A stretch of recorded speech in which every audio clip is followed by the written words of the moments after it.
Osos panda. Otra vez. Vale. Osos panda, hámsters y Burros. burros de carga. ¿Por qué? Sin que suene mal, por favor. No, todos Vale. los animales son respetables. Sí. Pues a ver, hoy Jus y yo estábamos hablando de, bueno, que el tema de hoy es la vuelta a la rutina, ¿no? La vuelta al trabajo después de las vacaciones. Del que ha tenido vacaciones también. Del que ha tenido Pero vacaciones. pero sí. efectivamente. Normalmente la gran mayoría, agosto, ¿no?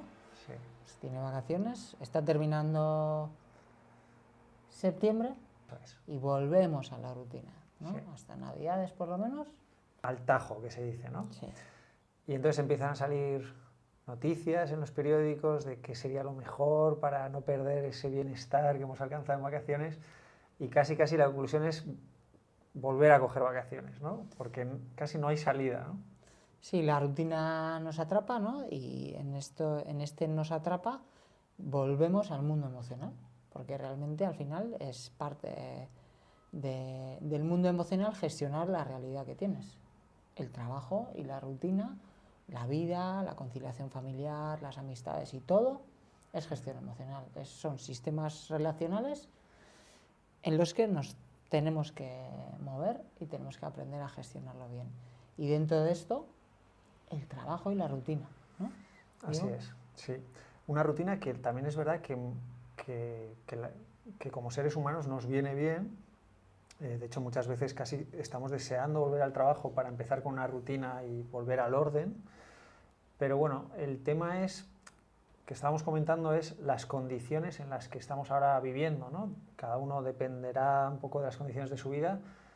Habrá los que viven solos y vuelven al trabajo y más o menos tienen una combinación de vida laboral con vida social.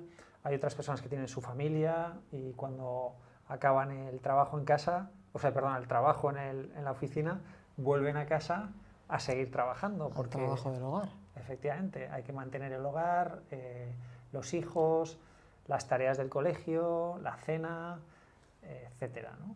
Y todo eso somos como pilas, ¿no? Esto lo decía Víctor Coopers, decía que somos como pilas, ¿no? Entonces hay gente que va a tope y gestionando como puede lo que le toca, y somos pilas, y estas pilas pues van relacionándose, y el chaval o la hija o el hermano o la pareja o el padre o no sé quién trae un conflicto en la cena hay un conflicto, en el trabajo, y volvemos al mundo emocional. Entonces estamos en esas, en la rutina, y sobre todo hoy vamos a hablar de lo que supone dentro de esa rutina estar un poco, ¿no? Estar un poco en el trabajo, ¿no? Sí, con esa pérdida de motivación, ¿no? Sí. Y aquí entra el gran tema, ¿no? del quemado profesional, ¿no? Del que tanto se habla por las cifras que hay de quemado profesional. Supongo que todos o muchos de vosotros habéis oído hablar de lo que es el quemado profesional. Vamos a dar una definición para que nos entendamos bien. El quemado profesional es un estado de agotamiento físico, mental y emocional que está causado por el estrés crónico en el entorno laboral, ¿vale? Y entonces se caracteriza por una sensación de cansancio extremo, de desmotivación y de falta de interés en el trabajo, ¿vale? Entonces esto afecta al rendimiento en el trabajo y a la calidad de vida de la persona, ¿vale? Es probable que muchos de los que nos estáis escuchando igual habéis pasado por esto o estáis en un momento así. Entonces vamos a hablar de este tema, ¿no? Porque ¿qué podemos hacer para no caer en un quemado profesional que al final va a afectar mucho a nuestra salud y a nuestra capacidad de afrontamiento, ¿no? Hay una tesis muy interesante que hizo Jesús Montero Marín en el año 2012, donde hablaba de tres subtipos de quemado profesional. Y vamos a hablar de ello aquí porque, bueno, Jus y yo hablábamos de este tema porque leyéndolos nos hemos sentido identificados en diferentes momentos, sí, ¿no? de nuestra vida laboral, ¿no? Sí, al final estar desmotivado, cansado emocionalmente y demás en el trabajo puede llegar a ser algo incluso saludable, pero siempre vamos a hablar de lo que no es saludable, de lo que sale de lo que nos viene bien durante X tiempo. Vamos a hablar del primer subtipo que dice Montero Marín en su tesis, ¿vale? El subtipo frenético, ¿vale? ¿Cuál es el subtipo frenético? Pues os hablábamos de un poco de hacer analogías con animales, ¿no? Entonces aquí estábamos diciendo de imaginarnos un hámster en la rueda, ¿no? Por ejemplo, o un hámster con esa actividad que tienen, ¿no? Que es una pasada, no sé si habéis tenido en casa algún hámster, pero vamos, es que es frenética su actividad, ¿no? Salvo cuando están durmiendo. ¿Y cómo se trasladaría esto a una persona en el trabajo? Bueno, pues podemos imaginar una persona que entra a un nuevo empleo en una empresa y se involucra muchísimo, ¿vale? Hasta un punto exagerado, ¿vale? Con mucha ambición y... Le pone al final energía a todo, ¿no? Le pone energía a todo y llega un punto... O sea, puedes llegar a sobrecargarte demasiado por esa ambición, por esa energía que le pones, por ese entusiasmo. Es como que te pasas un poco de la raya, ¿no? Sí, porque evidentemente en el trabajo, como en todos los ámbitos de la vida, vas a cometer errores, vas a llegar a puntos en los que sin salida, vas a llegar a topes y cuando tú le pones mucha leña a algo, le pones mucha energía a algo, mucho énfasis y luego no lo consigues, la frustración suele ser grande también, ¿no? Está servida, ¿no? A mí hay una cosa que me resonaba un poco de este subtipo frenético, porque está caracterizado porque la persona empieza a descuidar sus propias necesidades, ¿no? Imaginaos una persona que le gusta, pues por ejemplo, hacer deporte, hacer fotografía, yo qué sé, ir a coger olas, y entonces entra en la empresa, ¿no? y está encajado en este subtipo frenético y entonces empieza a quitarse de sus cosas, ¿no? Empieza a dejar de hacer ese hobby que le gustaba, de hacer fotos, cada vez va menos a coger olas o a hacer el deporte que le guste y socialmente incluso empieza a sustituir su vida social de fuera del trabajo por la vida social del trabajo, ¿no? Sí, por la vida laboral, que al final se convierte un poco en dos en uno, ¿no? Sí. El trabajo y las amistades. Eso, empieza a no haber separación, ¿no? Y bueno, es algo que igual puede ir sucediendo poco a poco, la persona igual no se va dando cuenta hasta que llega un día que igual está atrapado en ese subtipo. Sí, vas tomando pequeñas decisiones que al final te llevan a un camino, a un callejón y te encuentras eso, que hace 3 años hacías triatlones o ibas a spinning siempre con tus amigas, no vas, tenías pues una afición que era la música y apenas tocas, quedabas con todas las amigas el viernes para ir al pinchopote y no vas, ¿no? Y dices, ¿cómo he hecho esto? ¿No? Pues pequeñas decisiones que vas tomando porque crees que es lo correcto y porque realmente la rueda del hámster te lleva solo a una cosa, ¿no? Sí, y aquí la verdad es que por defecto profesional, pero yo lo vuelvo a relacionar con los estilos de apego a veces, ¿eh? Un estilo de apego igual inseguro, igual del tipo ansioso o preocupado, que no sabe cuándo estará suficientemente bien su trabajo y de alguna manera está siempre buscando pues la atención de sus superiores, de las personas que lideran su trabajo, y que claro, eso no tiene fin, ¿no? Y empieza lo que es también el síntoma de esta sociedad hoy, que hay mucho que es la autoexigencia, ¿no? La enfermedad de la autoexigencia y del perfeccionismo, que nos puede también, yo creo que encaminar a este subtipo frenético, ¿no? Sí, por eso o sea, la relación con los estilos de apego yo creo que tendría esa misma relación que comentas, Diego, pero sobre todo yo aquí veo que al final lo que has dicho, ¿no? Necesitas para estar bien que otro te mire, te toque, ¿no? Y eso es un poco el trabajo bien hecho, en punto, meto más horas que el otro, produzco más, yo siempre puedo, ¿no? Y si mantienes eso durante un tiempo no saludable, porque esto puedes mantenerlo, pues eso, yo qué sé, un día hay que meter 4 horas y hay que hacer y sacar el trabajo y lo haces, pues bien, ¿no? Pero mantener eso diariamente no, es síntoma de que no es saludable, ¿no? Así es. Y se traduce en pequeñas cosas, ¿eh? Porque nos podemos imaginar tranquilamente el hecho sencillo de escribir un email a un cliente, cuántas veces estás dándole vueltas antes de que lo envías, una vez que lo envías, si estás tranquilo, sigues nervioso o nerviosa, a ver qué tal le ha sentado, a ver si lo va a recibir bien. Todo esto te va consumiendo, ¿no? Y bucles de pensamiento continuos que al final te están provocando un agotamiento mental, físico y emocional, ¿vale? Que está relacionado con el quemado. Entonces, la importancia de ponerse límites, ¿no? Hablábamos antes que yo me acordaba cuando yo era pequeñito y mis tíos venían a comer a casa de mi abuela, yo veía como niño a mis tíos que comían súper a gusto y luego iban al sofá a hacerse una siestecita de 10-20 minutos, a leer el periódico, ver un poco la tele y luego volvían al trabajo, ¿no? Y claro, ¿cuál es la diferencia de hoy? Pues que claro, ellos no tenían móvil, no tenían ordenador portátil, entonces había realmente un parón de la mañana a la tarde, ¿no? De conexión, ¿no? Eso, de volver a estar un trabajo, poco... Eso es. Sí, y aquí yo también con el deporte, ¿no? Hemos hablado de hámsters, ¿no? Pues yo qué sé, en el deporte, en el atletismo, en el running, ¿no? Sería como sprintar en el primer kilómetro de una maratón, ¿no? O en los primeros 5, ¿no? Luego hablaremos de los otros 2, ¿no? Pero sería como, no, yo primero, yo voy a ir primero, y no te importa tanto el después, sino ese momento, ¿no? Sí, me está recordando que, bueno, el otro día mi hijo se acaba de apuntar al atletismo, ¿no? Y entonces hicieron una carrera para probar y salió en sprint. Por supuesto perdió la carrera y el que ganó, su madre le preguntó, ¿y el que ha ganado cómo salió?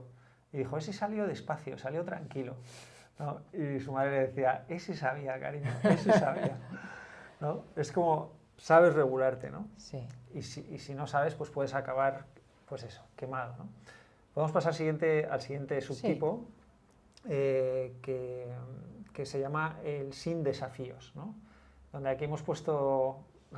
Bueno, yo me imagino a un oso panda en un zoo, ¿vale? Sin desafío de cazar ni nada, porque tiene todo el bambú que quiere, ¿no? Entonces se sienta el oso panda, se coge el bambú y lo mastica, y pasa. Y pasan los turistas y le sacan fotos y él está ahí así. Bueno, no necesita, ¿no? No necesita porque realmente está sin objetivos, ¿no? En el deporte también, en el atletismo yo pondría como el maratoniano que va corriendo cosas sin ninguna... ¿Cuánto tiempo vas a hacer? No sé. ¿Qué carreras vas a hacer? No sé. ¿Qué objetivos tienes? No sé, ¿no? Sí. Si no te marcas de alguna manera algunos objetivos, pues bueno, en este caso, este subtipo en un ambiente laboral cansa. Se cansa la persona, ¿no? del no desafío, porque al final el ser humano funciona con retos, ¿no? Y con desafíos. Al final genera una apatía y un cansancio hacia adentro y hacia el grupo, el sistema laboral, que cansa mucho también al grupo. Muy bien, entonces, bueno, está caracterizado este subtipo porque, pues eso, hay indiferencia hacia las tareas, no hay especial motivación, o sea que hay una tendencia a experimentar aburrimiento y no suelen tener oportunidades de crecimiento personal que les desafíen, ¿vale? Igual es que en la empresa se ven estancados, no hay nada que les motive y ya se ha perdido la ilusión, ¿no? Un poco, ¿no? Sí, de alguna manera ven ahí el insecto en el árbol y dicen, pues tengo aquí el bambú, ya está más rico el insecto, mira, no, sí. Pero aquí me quedo, ¿no? Sí, esto es bueno, es otro subtipo que al final se ve mucho. Sí. O yo por lo menos lo he visto mucho. Lo has visto, ¿no? Sí, yo también lo he visto. Y tengo que decir que las personas, sobre todo las personas responsables de este subtipo son los superiores. Y yo me incluyo, porque yo he gestionado equipos y cuando he visto una persona desmotivada, sin objetivos y tal, me fustigo un poco, no mucho, un poco, porque digo, bueno, yo no he generado el ambiente suficientemente retador o de crecimiento para que esa persona enganche, ¿no? Sí. También es mi responsabilidad como líder, ¿no? Entonces yo también ahí suelo anotarme una X Sí. y qué puedo hacer y cómo lo puedo hacer y lo hablo y demás, y a veces se puede y otras veces no se puede, ¿no? Sí. No se puede igual porque estás dentro de un sistema que igual no es tan flexible o no da tantas facilidades para motivar a veces, ¿no? Sí, el otro día decíamos, ¿no?, que las problemáticas extraordinariamente complicadas no se solucionan, ¿no?, con decisiones ordinarias y normales, sino con... Entonces, la rigidez del mundo laboral también a veces pues, genera pues bueno, pues que la estructura de la organización, la estructura laboral del gremio, lo que sea, pues igual no te permite X y tú pues das por hecho que no, que es así y ya está, y lo das por hecho esto, ¿no? Entonces, en las organizaciones a veces se hacen, en los sistemas, en los gremios, cosas pues porque se ha hecho así siempre y entonces ese tipo de cosas yo creo que son los desafíos o los retos o los crecimientos, la evolución que necesitan los trabajadores. Y a veces en este subtipo, ¿no?, de quemado profesional, lo importante es que los líderes proporcionen retos, ¿no? Incentiven, ¿no? Dialoguen, gestionen la situación de esa persona, porque no es agradable para nadie, ¿no? Bueno, pues vamos a pasar al siguiente subtipo del quemado, que es el desgastado, que lo habíamos puesto con una imagen, se nos había ocurrido pues un burro de carga, ¿no? Sí, con cansado, todos los respetos también, reventado, ¿no? Esta palabra que se usa mucho para muchas cosas, ¿no? Sí, que ya no haces caso omiso a tus responsabilidades, o sea, porque también percibes que hay una ausencia de control sobre tus responsabilidades, sobre los resultados de tu trabajo, igual de las personas que tienen que supervisar tu trabajo, y también igual por una falta de reconocimiento, ¿no?, que perciben en su entorno laboral, ¿no? Y bueno, como consecuencia de todo esto tienen dificultades para llevar a cabo tareas y no pueden concentrarse bien y tienen una sintomatología depresiva, ¿no?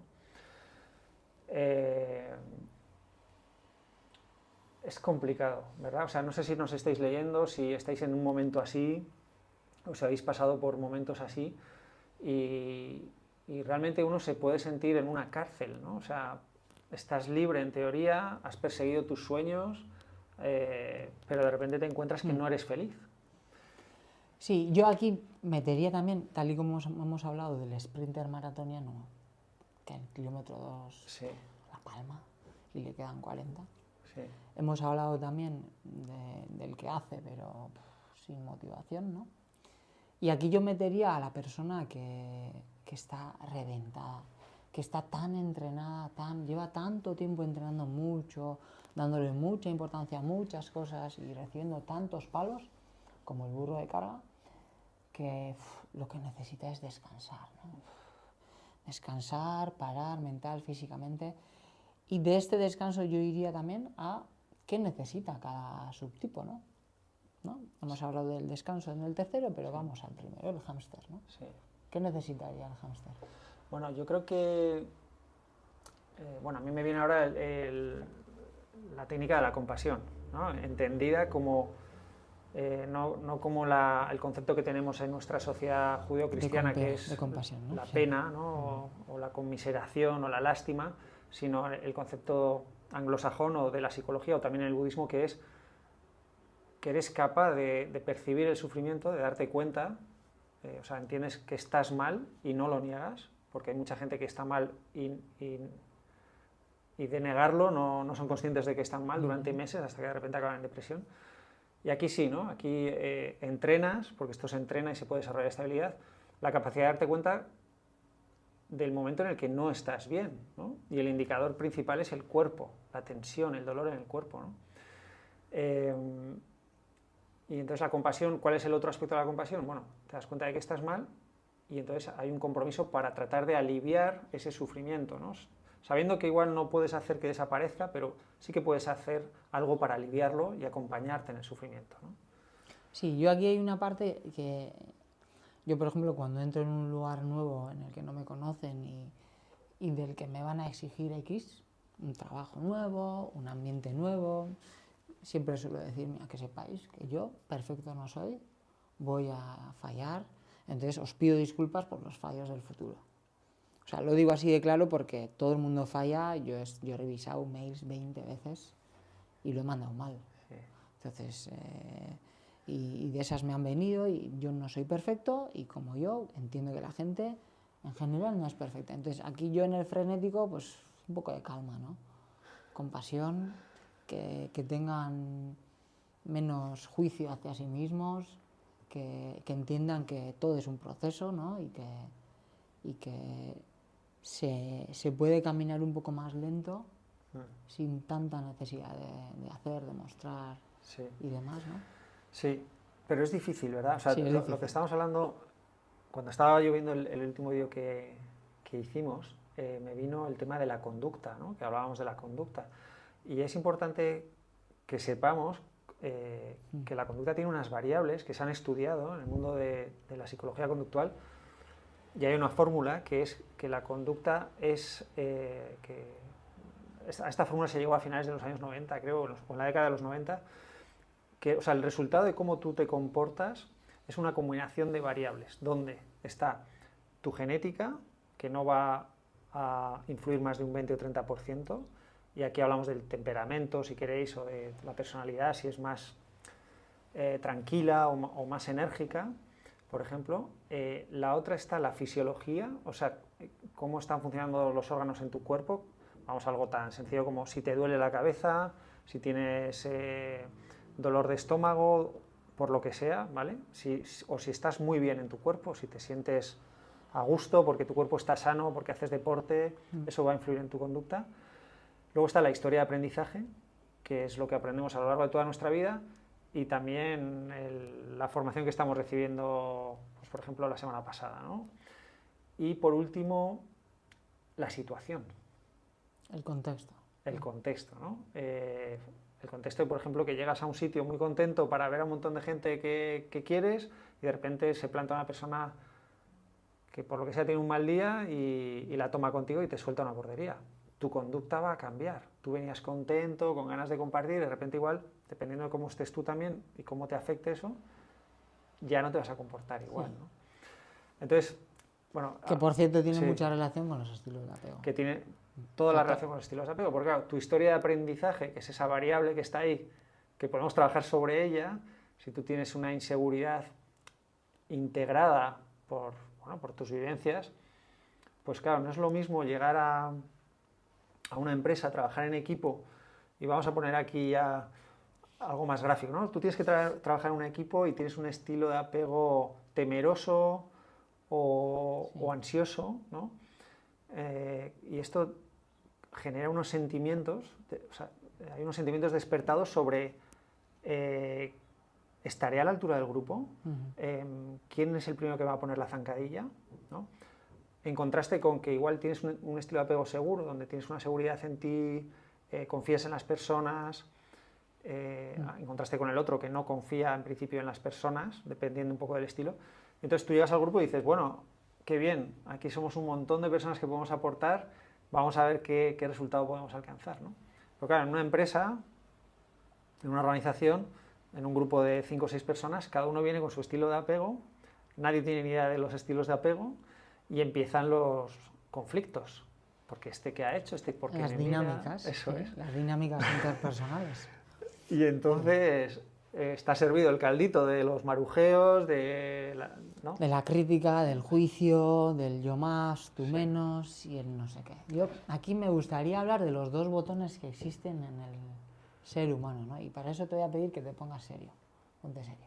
Entonces yo lo voy a ir tocando, esto no lo hablo con Diego, que es para que veáis. Voy a ir tocándole a Diego, ¿vale? Y en algún momento dado voy a tocar un botón que le va a hacer sonreír. En algún momento. Entonces yo, tocándole, hay un botón, bueno, está ahí, pero no está, ¿no? Realmente no es un botón que existe aquí, ¿sí? Pues lo mismo en negativo. Todos tenemos un botón de alarma que nos genera una reacción en negativo y está relacionado con los estilos de apego. ¿Vale? Tal y como yo ya digo, le he ido tocando y de manera anecdótica se ha reído, cuando mi pareja, cuando mi jefe, cuando mi compañera de trabajo me dice, me hace o me pone o me quita, me activa, ¿vale? Entonces, esto es importante para unirlo con los estilos de apego, que es otro vídeo que tenemos, ¿vale? En el que explicamos, ¿vale? Estábamos en el frenético, ¿vale? Me parece bonito lo de los dos botones, ¿no? El reírte y el esto me activa, esto me genera, ¿no? Yo lo tengo identificado, yo tengo unas 2 o 3 palabras que cuando mi pareja, por ejemplo, me las dice, me activo y me genera rechazo. Lo sé, lo noto, entonces hago algo con ello, ¿no? Hacer consciente lo inconsciente. Estábamos en el frenético, nos hemos ido un poco lejos. No, pero está bien, o sea, al final estamos hablando de hacer consciente lo inconsciente, volvemos a esto, y de ser capaces de hacer un seguimiento, ¿no? Y lo que es importante, claro, nosotros vivimos en un mundo muy intelectual, de conceptos, pero cuando estamos hablando de hacer consciente lo inconsciente, no es tanto algo conceptual, sino de una experiencia directa, ¿no? Y la experiencia directa, la más profunda, es desde el cuerpo. ¿Qué quiere decir? Que si tú estás, por ejemplo, en el frenético, probablemente tu cuerpo está con mucha tensión durante todo el día, no te permites muchos tiempos de parar. Sí, brusas durante el día, por ejemplo, te muerden los dientes, la mandíbula. La tripa tensa. Voy a enseñar mi mandíbula. Bueno, y el tema es que nosotros podemos trabajar en esto. O sea, lo que quiero decir es que igual nos sentimos entre rejas porque no podemos hacer un cambio radical porque la economía no nos lo permite, dejar el trabajo y parar. Probablemente muchos hemos estado así, sintiéndonos en una cárcel y sin herramientas, ¿no? Y entonces aquí llegan herramientas, ¿no? Y una de las herramientas es entrenar, pues obviamente mindfulness y el desarrollar un estilo de apego seguro con técnicas de compasión. Porque ¿qué es lo que se hace a través de estas técnicas? Bueno, pues se hace que te vuelvas a conectar con tu cuerpo para tener la experiencia directa de lo que te está pasando y a partir de ahí ver qué puedes hacer para ayudarte de una manera saludable, ¿vale? Y hay muchas cosas que se pueden hacer. El camino no es fácil, porque nada es fácil, ¿eh? Pero por lo menos sí que una persona puede ir empoderándose para monitorizarse, ¿no? Como lo que se suele decir del barco de vela, que vas cambiando el timón, porque el viento sopla mejor por allí y por acá. Pues aquí lo mismo, ¿no? Cada día es un trayecto en donde hay muchas subidas de tensión y momentos de calma, o mucha energía y bajones de energía y momentos de calma, ¿no? Y en la mitad hay una zona de control, ¿no? Nosotros podemos saber si estamos fuera de la zona de control, que estaría en el medio, y si estamos con mucha tensión, mucha energía, pensando con mucho bucle de pensamiento, o si estamos en una zona muy baja, ¿no? Agotados físicamente, emocionalmente, sin ganas de hacer nada, ¿no? Y cómo podemos hacer para encaminarnos a una zona de control, ¿no? Sí, lo que decía Diego, ¿no? Al final lo primero es reconocer, y para reconocer tienes que conocer, ¿vale? Y para conocer el físico y el cuerpo es lo primero, ¿no? Pues si me reúno con una persona que me genera mala espina, igual me duele la tripa, ¿no? O el hecho, la inteligencia de la tripa, ¿no? Que tú entras, vas a entrar en un examen o vas a correr una carrera y de repente tienes ahí movimientos de acideces en la tripa y vas al baño, ¿no?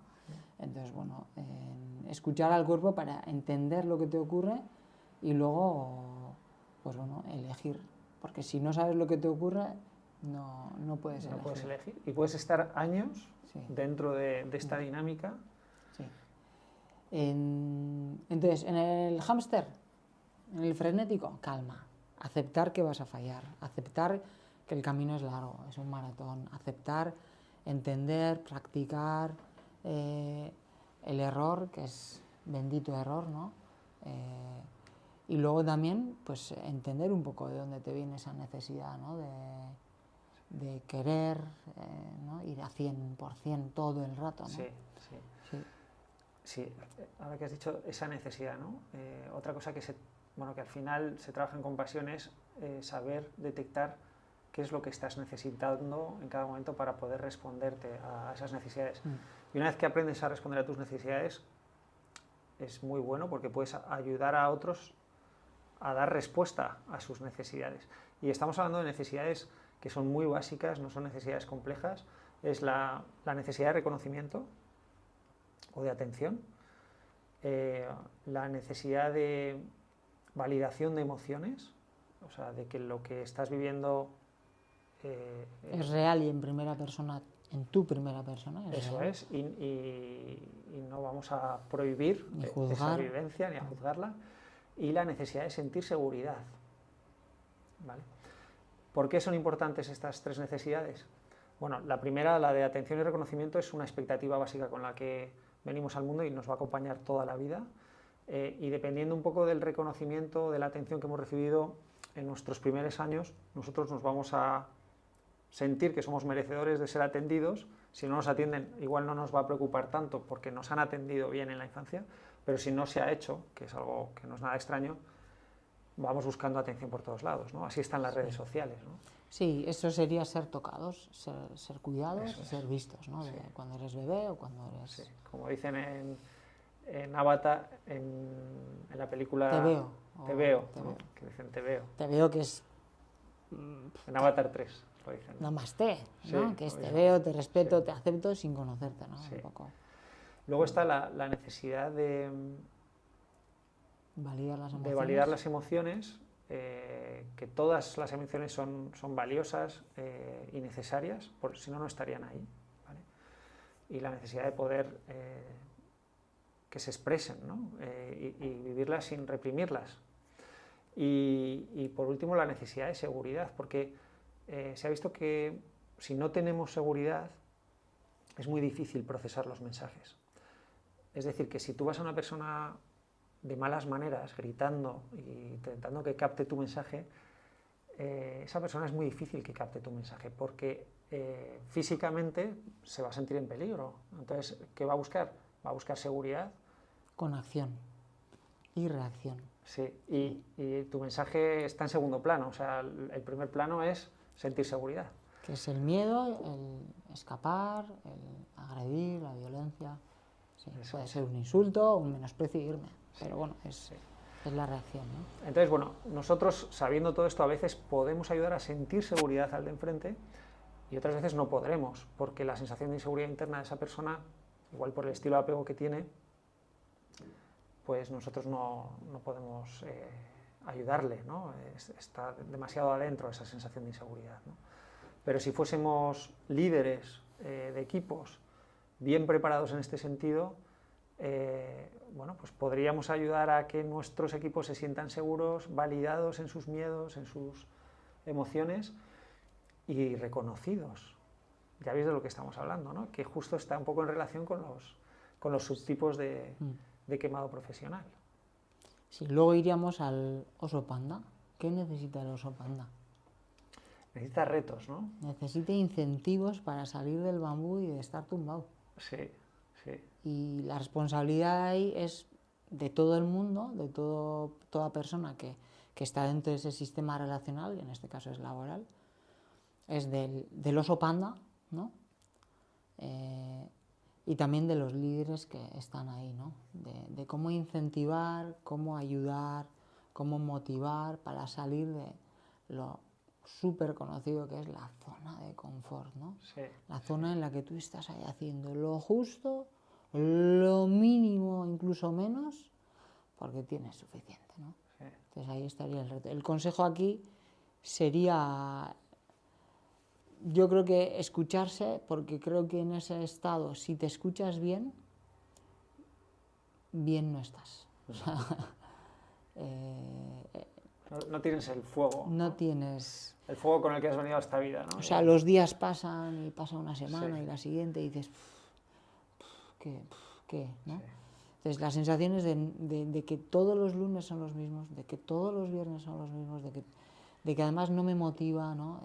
Entonces, ahí sería escucharse, porque creo que escuchándose ahí no se reconocería, se conocería para luego reconocer, ¿no? Que no se está en un lugar donde crecer, estar con ganas, ¿no? Yo siempre hablo de ¿qué es eso de las ganas de las mañanas? Pues joder, yo cuando corro, que soy atleta, a veces me levanto a las 4:30 de la mañana para correr y empezar a las 5, ¿no?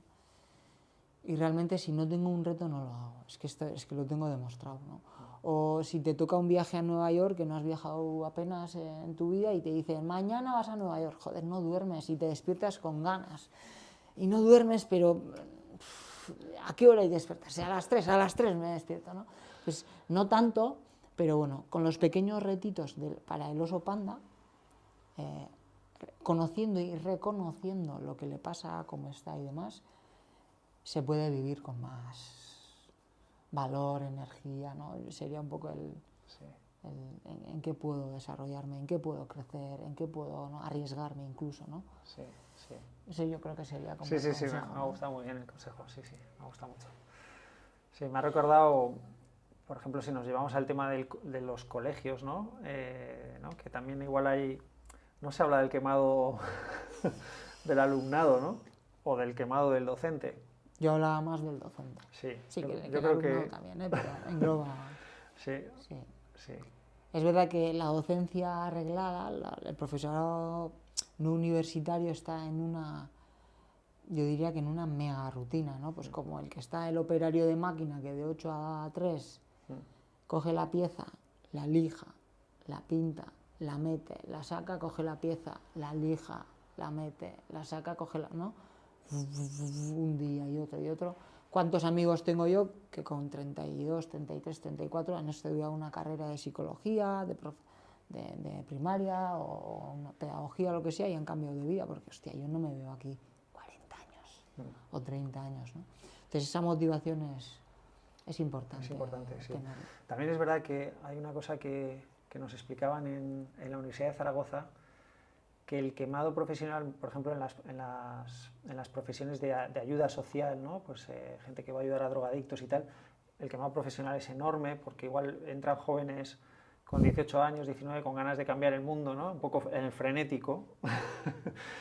¿Y qué pasa? Que a los 5 años ven que es difícil cambiar a personas drogadictas y tal, y pueden acabar maltratándolas, ¿no? Personas que habían entrado con esa motivación de ayudarles a salir, pero acaban maltratándolas, incluso si están diagnosticadas en quemado profesional, igual les recomiendan que no vuelvan a dedicarse a profesiones de ayuda, ¿no?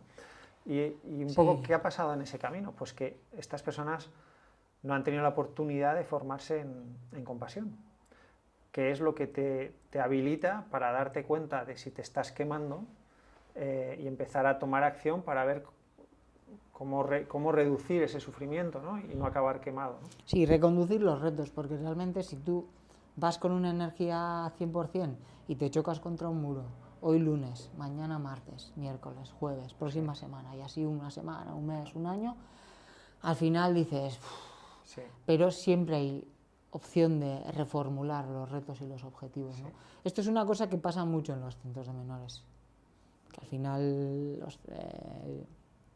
nosotros sobre todo trabajamos con autóctonos y a veces la energía que traen algunos trabajadores, pues lo típico, ¿no? Dentro de 3 meses, ¿no? Como no lo acompañes, peta. Y peta porque es un ámbito en el que se recicla mucho malestar emocional. Digo se recicla porque el que puede hacer consciente lo inconsciente lo recicla, el que no lo puede hacer lo acumula. Entonces es súper importante la gestión emocional, el entenderse a sí mismo para entender al otro, adaptarse, dar lo necesario, dar lo que la persona puede digerir y no lo que a mí me apetece darte o lo que mi naturaleza vital me hace darte, ¿no? Entonces entramos ahí en un gremio muy complicado de gestionar, los cuidados, ¿no? Sí. Me gusta mucho lo de reciclar, porque o sea, hay una cosa que, bueno, a mí me ayudó mucho y cuando la vi dije, es que no puede haber crecimiento sin sufrimiento, ¿no? O no puedes generar felicidad si no hay sufrimiento. Esto puede sonar como un poco fuerte, pero no se trata de que tengamos que ir a buscar el sufrimiento, sino que del sufrimiento que recibimos es la tierra abonada para generar felicidad, porque el sufrimiento es lo que trae la semilla del crecimiento, ¿no? Sí. Es como decía en la analogía, por ejemplo, de Thich Nhat Hanh, ¿no? Que habla, con el budismo en general, ¿no? Que un loto florece porque sus raíces están en el fango, ¿no? Abajo, ¿no? Donde está el barro, ¿no? Oscuridad, sí, eso es, frío, ¿no? Y lo puedes llevar a cualquier fruto también, ¿no? Porque el mango, ¿no? Pues, o el coco, el agua de coco es un agua filtrada del agua de la tierra que está mezclada con todo, ¿no? Pero por el árbol se va limpiando todo y acabas teniendo el agua pura del coco. Sí, ¿no? sí, o la concepción de vida, ¿no? ¿Cómo nace un ser humano, no? No nace sin dolor. Sí.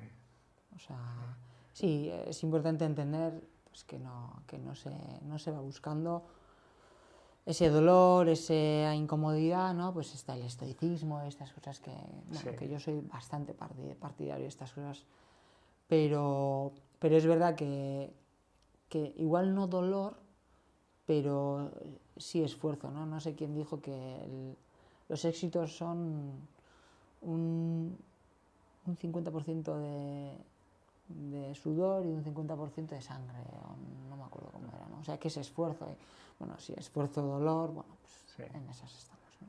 Sí. Yo iría al tercero, al pobre burro. Al desgastado. Al desgastado. Al que le han dado por abajo, por arriba, al que está reventado, al que va a empezar la carrera de maratón y es que ya está reventado. O sea, no sprinta, ¿no? Como el hámster, no está ahí desganado, bueno, pues si hoy hago así bien y si no bien, ¿no? No es el oso panda. No tiene capacidad de concentración. No tiene capacidad de buscar ese flow, esa conexión con la tarea, ¿no? Y está reventado. Sí, ha perdido el sentido todo. Sí.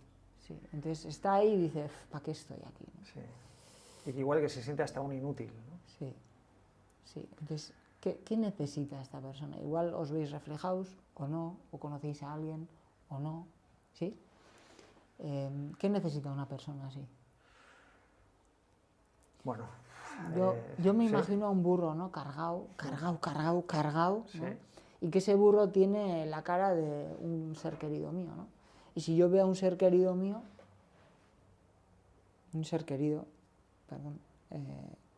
con mucha cara, ¿qué haría?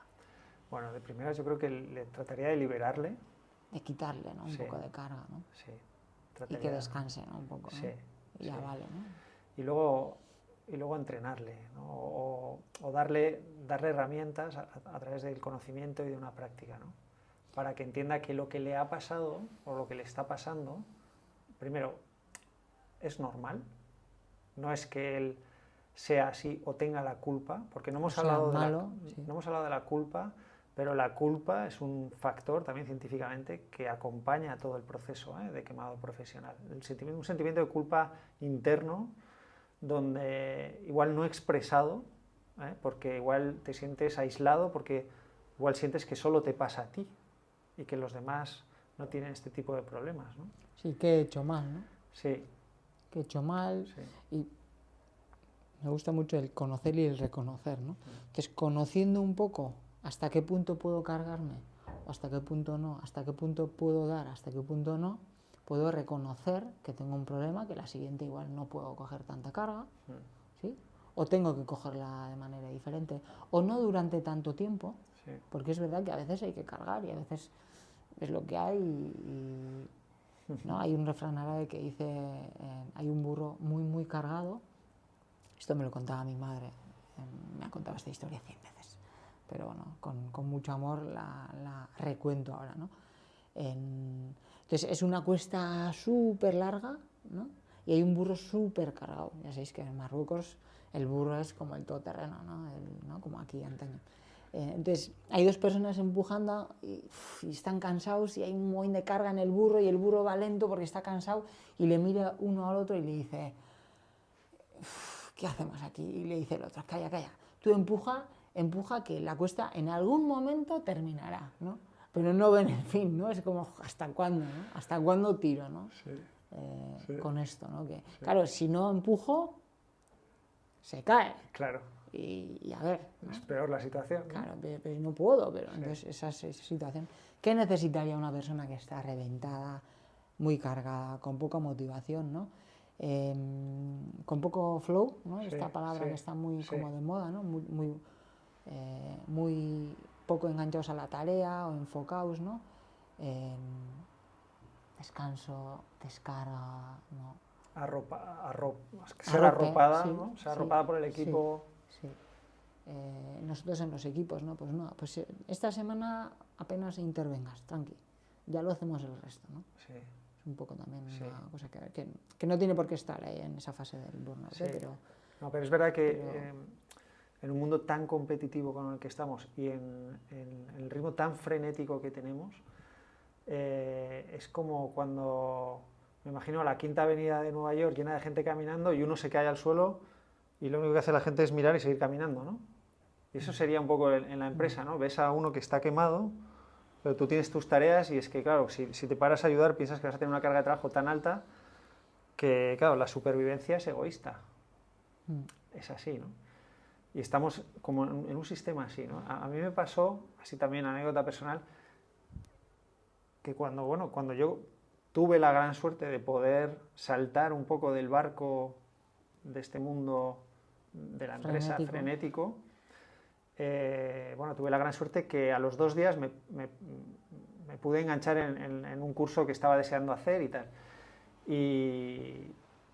Y bueno, teníamos la suerte de que teníamos una autocaravana y yo iba a Zamudio, al Colegio Vizcaya, a hacer este curso de Montessori que algunas veces he mencionado, y estaba feliz, ¿no? Pero me pasaba una cosa que mis hijos le preguntaban a mi pareja, le decían, oye, pero el Aitá seguro que ha dejado de trabajar. Porque yo, a pesar de que había salido de la empresa, seguía con ese ritmo porque llevaba 11 años con ese ritmo metido en el cuerpo. Entonces la inercia era tan fuerte que yo no me permitía parar.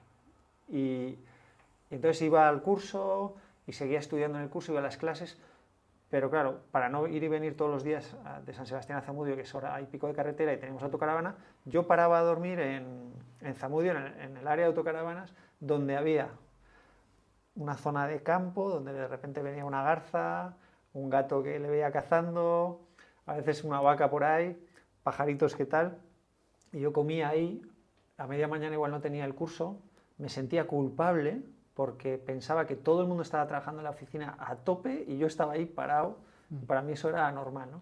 Y solo al mes, me costó 4 semanas de estar así, ¿no? Y un día estaba así y vi unos pajaritos volar y dije, ¿dónde has estado metido? ¿No? Y fue un momento de estos que te pasa en la vida que no se te olvida ya, que dije, como te vuelvas a meter en una de estas, ten dinero ahorrado, ¿vale? Para que puedas salir. Porque ya me había metido y en algún momento había querido salir, pero no tenía dinero ahorrado, ¿no? Y entonces, claro, me sentía en prisión.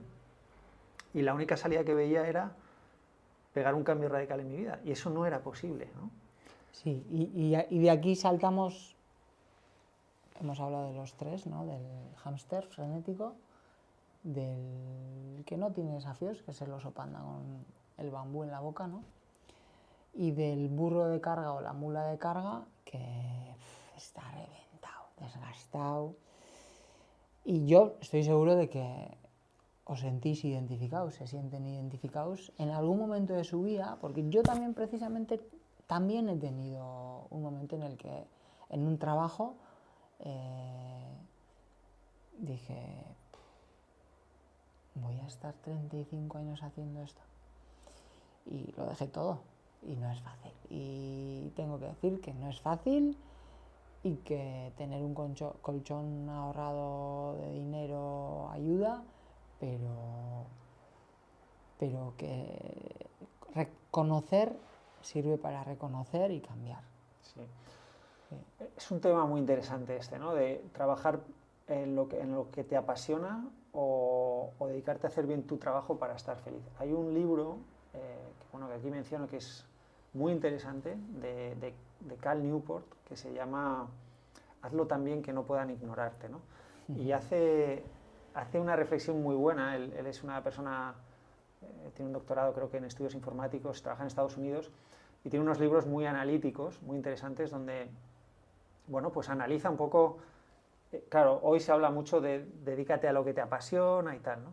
Pero él baja mucho a tierra y entonces empieza a coger casos pues de una persona que trabajaba en marketing y estaba muy quemada con la empresa durante años, de repente le gusta el yoga y hace un curso de yoga y deja la empresa para montar un negocio de yoga, pero no se ha dado cuenta que como ella hay miles. Y 2 años después esta persona está en la cola del paro arruinada, ¿vale? No le ha salido bien la jugada.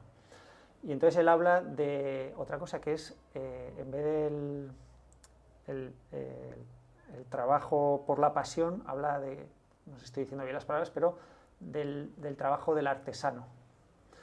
Y entonces empieza a entrevistar a personas que hoy viven muy bien, tienen tiempo, están en un trabajo que les apasiona, y les pregunta si ellos habían perseguido esa actividad.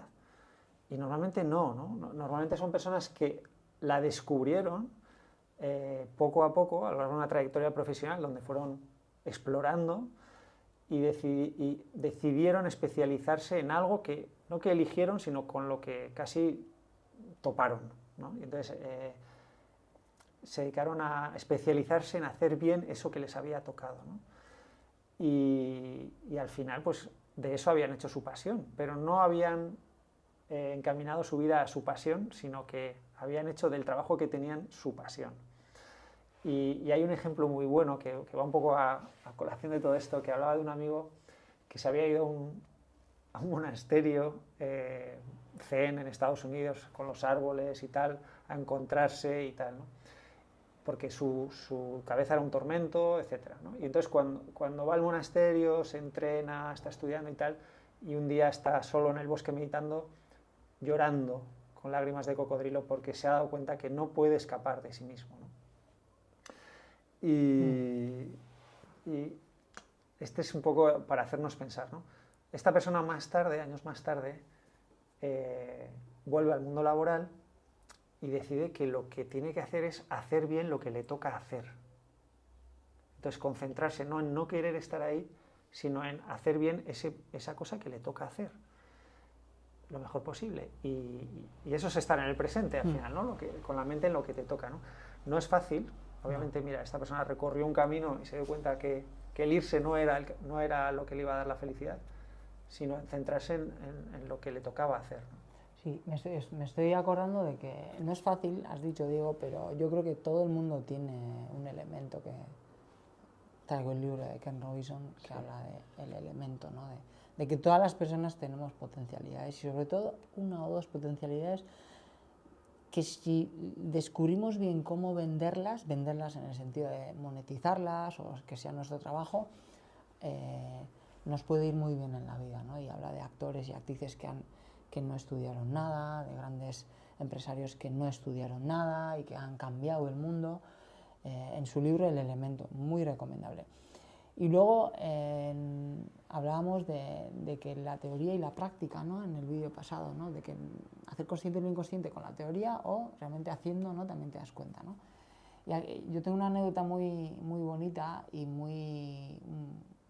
que me dio escarmiento de mi padre, ¿no? Que yo a mi padre un día le dije, pues claro, mis padres nacieron en Marruecos, vinieron hace más de 50 años aquí y yo un día vacilándole, le dije, ya, es que tú igual casi ni siquiera elegiste a mamá, ¿no? Como pareja, ¿no?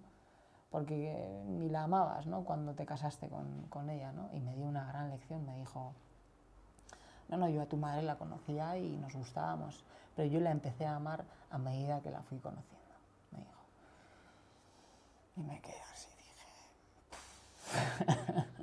No, o sea, pues eso, el artesano ama lo que hace, no porque probablemente lo eligió con 11, 10 años, porque ¿no? El artesano de los botijos o de los cestos o de la madera, pues es artesano porque empezó el oficio con 8 o 10 años en aquella época, ¿no? Pero ahora la ama la curtidería o ama a los botijos, o, ¿no? Entonces, también es interesante lo que dices porque... Y lo uno a la gran renuncia, ¿no? que hubo después de la pandemia, que de repente nos encerraron a todo el mundo y la gente se dio cuenta de que la vida son 2 días. Entonces la gente dijo, se hizo estas preguntas de, no, yo estoy realizado con mi trabajo tal, y yo no me acuerdo qué porcentaje, mentiría si lo digo, pero más de 1 millón de personas en Estados Unidos renunciaron a su trabajo después de la pandemia, porque no se sentían súper realizados con el trabajo. Entonces, es darse cuenta, conocer, reconocer, hacerse preguntas y ir a algo que nos motive, ¿no? Nos genere esa energía de ir a Nueva York en vuelo o correr a las 5 de la mañana, pero también sin perder el norte, ¿no? En el sentido de, pues eso, dejo todo y hago un curso de yoga sin más, sin estudiar mercado, y pretendo ganar, ¿no? Sin ver en el barrio cuántos estudios de yoga hay, y bueno, pues es mi pasión. Sí, pero bueno, también hay que hacerse preguntas, ¿no? Sí. Sí. ¿Hemos llegado a la hora? Sí. Igual... Al final se nos hace de noche casi. Entre anécdotas, historietas, sí. ¿no? Bueno, está bien por hoy, ¿no? Sí, está bien. Acordaos que... Suscribiros, darle a like, suscribiros. Y Y nos vemos en la otra. siguiente. Adiós.